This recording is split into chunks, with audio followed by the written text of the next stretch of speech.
off that big Monday win. Zeke has found himself sharing carries this season. Does Dallas actually have an Ezekiel Elliott problem? And coming off a loss in week 2, will the Chiefs move down from the top spot on Nick's NFL tiers? Good Wednesday morning, everyone. Welcome to First Things First alongside Nick and his tiers and Chris Broussard and Kevin Wilds. I'm Jenna Wolf. Nick, all we can ask for is fair consideration by the committee when factoring in the Chiefs this week.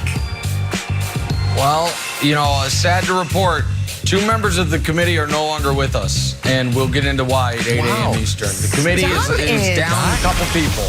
It was a controversial day. We've got controversial day, Jenna. To discuss. Wow. You know me. It's drama. Hey, we'll get to the committee after we get to Ben Simmons. Another page turned yesterday in the drama-filled offseason for Simmons. Speaking of drama, pardon me, drama has me all fired up. Woj reported the All-Star will not be reporting for training camp and that he never intends to play for the Sixers again. Philly's been trying to move Simmons, but the offers for Ben have been underwhelming. I'd imagine this does not help. Chris Broussard, let me start with you. What do you make of the way Ben Simmons is handling his likely Philly exit? Well, this is the way to do it. If you are adamant about leaving a franchise, this is the way to do it. We found out last year that being Mr. Nice Guy doesn't work. James Harden tried to be Mr. Nice Guy in Houston, work with the team. I'm going to play, but, you know, we'll work towards a trade. And he came out in the first 3 games and averaged 37 points and 11 assists. And the Rockets are like, oh, he's balling. Yeah, we'll work on a trade, James. Wink, wink. James saw that they weren't going to trade him, or at least not anytime soon. So then he went comatose over 5 games, played well below his standards, and all of a sudden he got moved out of Houston. So this is the way to do it. Ultimately, what I think Philadelphia ends up doing is not buckling to Ben right away. I think that they'll start the season without him. He'll be away from the team, and they'll wait to see how things go in Portland. Do they start slowly under Chauncey Billups, the new coach? How things go in Washington? They got a lot of new pieces. Is it a rocky start?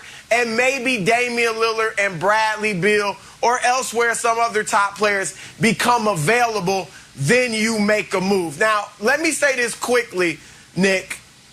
So I get what Ben is doing. Here's what I don't like. He's playing the victim card. He is putting himself in the role of victim. Woe is me. They're treating me so badly in Philly. And I get it. You don't like what Doc and Joel Embiid said after that series with Atlanta. And I understand that. You don't like that Philadelphia had all but traded you to Houston last year before the season started. I get all that. But I would like to see Ben Simmons understanding that, look in the mirror, and say, I'm going to prove Doc and Embiid wrong. I got to get better. I didn't deliver. Yeah. Let me just ask you a question about that before I give my take. Is it fair to say he's playing the victim card when he hasn't said anything publicly? That would be like, we haven't heard from Ben since the end of the season. So I just, elaborate on why you feel that way, and then I'll give my take. Because Ben has been radio silent, at least on the record or with anybody. Right. But obviously his representatives and his actions are speaking for themselves. His disdain for the 76ers organization, won't even talk to him, you know, since that meeting they had out in L.A., can't even show up for training camp, never wants to put the uniform on again. That speaks volumes. And what I'm saying is I get your anger. But, Ben, you didn't deliver. You didn't deliver. You did shoot 34% from the foul line in the playoffs. You did refuse to take even layups in the 4th quarter against Philadelphia. You have been there for 4 years and still won't shoot jump shots. I get your anger, but you got to look in the mirror.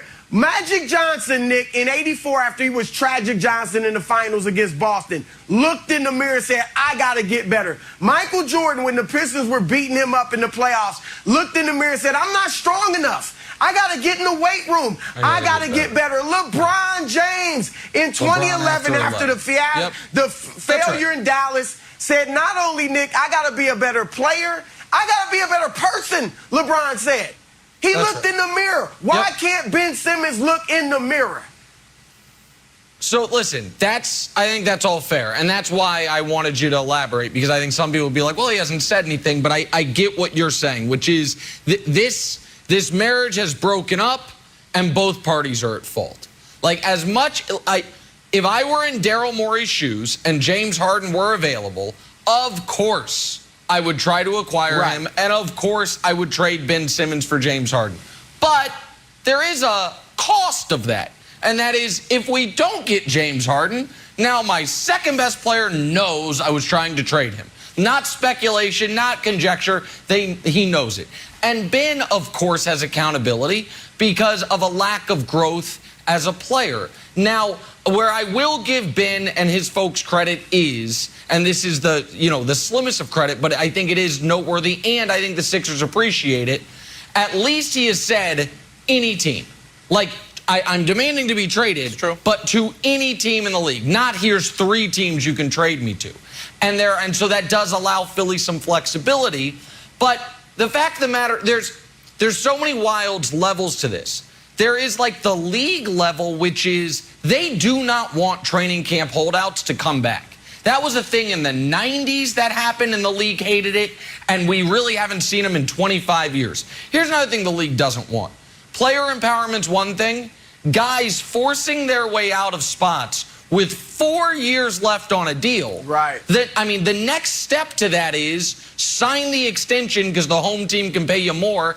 And a week later, not a year later, a week later, be like, yeah, I wanted the money, but I don't want to play here. So there's external pressures. In the short term, though, nothing's going to change. And here's why. Everyone loves their team this time of year. Everyone's offseason moves are going to make. Are going to be great. All the trades they made, all the signings they made, all their draft picks, everyone's a genius right now. So right now is the worst time to trade a star because nobody's desperate. They're the opposite of desperate. They're blindly optimistic. So it's not only that Philly is going to wait and see what happens in Portland or in Washington. I think they're also going to wait and see what happens in Denver. What if Denver's defense is really bad and Jamal Murray's not there and they're like, you know what?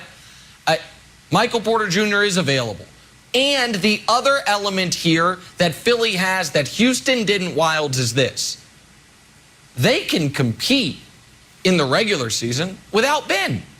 Joel Embiid plus that roster is still good enough to be the 3rd best team in the East.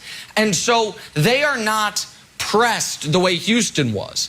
And so I don't think this is, I know everyone thinks Ben's getting traded before the season. I don't. I think Daryl's going to hold the line. I think Ben's going to hold the line. And we're going to have a staring match that's going to go into the season, Wilds. So I guess if I was a Sixers fan, I would be like rooting whatever team is playing against the Blazers because I kind of want a miserable Dame and Dame to say, like, you know what? I would like to go play with Embiid, let Chauncey build Simmons into like a great defensive stalwart and let them take off. But I share some of Broussard's anger because the way that Ben is making his ugly exit is the worst of the ways to go. He's trying to wentz his way out. The wentzing your way out is, I'm going to underachieve, play terrible, alienate the fan base, and ask for a trade. It's the worst way to go. Now, you can harden your way out, where you show up for a little bit and then, poo-poo your actual gameplay so they trade you. You can Anthony Davis your way out, where you're like, hey, I tried my best, but I'd like to win a championship. You have to buy a shirt that says that's all, folks, and then claim you have no idea how a triple extra large shirt for a 7-foot guy got in your closet. I don't know, just coincidence. I wore this on the last day of the season. But the way to go, Broussard, and this way to go sits right here next to my aorta to the point where if I ever had a heart attack, they'd be like, what was the cause? They'd be like, oh, we opened up his heart and we saw that there was too much love for the way that Jimmy Butler left Minnesota. If Ben were to come back, and Ben, I'm just saying, just consider it. Consider it from your old buddy Kevin Wilds. If Ben was to show up, to go to Camden, New Jersey for training camp, and say, you know what, switch them up. So I'll run with the bench warmers and go against Embiid and dunk on Embiid. And they're like, you know what, Tobias, you had nothing to do with this. You get dunked on too. And guess what? on my way here, I stopped at Mitchell and Ness, and I picked up your old Hawks jersey, Doc Rivers. You can get some work, too. Just torture everyone. That would be the best way to go. And Broussard, I'm saying this as a joke, but the reason I think there is some validity to it is Ben needs a little bit of narrative change. Like Nick says, he hasn't talked, and last time we saw him in a total crisis of confidence. I don't think he got like that much worse of a basketball player against the Hawks. I do think that he had a bit of a, I don't want to say mental break.